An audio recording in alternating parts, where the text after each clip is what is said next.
বাংলাদেশ জাতীয় ফুটবল দলে সম্প্রতি প্রবাসী ফুটবলারদের অন্তর্ভুক্তি নিয়ে উত্তেজনার ঝড় বইছে। এর মধ্যে সবচেয়ে আলোচিত নাম হামজা চৌধুরী ও ফাহমিদুল ইসলাম। তবে আপনার উল্লেখিত হামজা ফাহমিদুল নামে কোনো ফুটবলারের তথ্য পাওয়া যায়নি। সম্ভবত আপনি এই দুই প্রতিভাবান ফুটবলারকে একত্রে উল্লেখ করেছেন।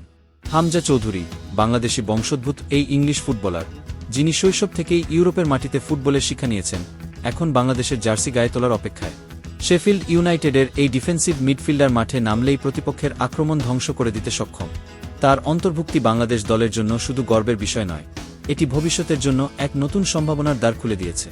ফাহমিদুল ইসলাম ফেনীর এই প্রতিভাবান তরুণ ইতালির সিরি ডি লিগের ক্লাব ওলবিয়া কালসিওতে ফরোয়ার্ড হিসেবে খেলে আসছেন।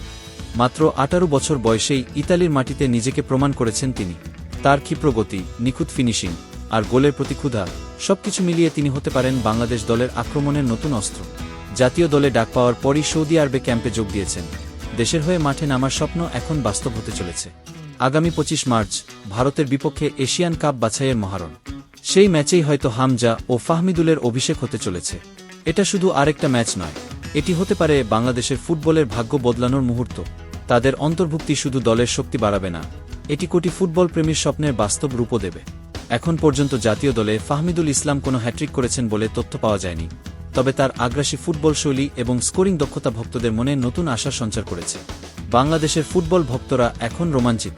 তারা বিশ্বাস করতে শুরু করেছে, শুধু স্বপ্ন দেখার সময় শেষ, এবার বাস্তবতার মঞ্চে ইতিহাস লেখার পালা। ভারত বোধের মিশনে হামজা ও ফাহমিদুল কি হতে পারেন আমাদের ত্রাতা? সময় দেবে সেই উত্তরের সন্ধান।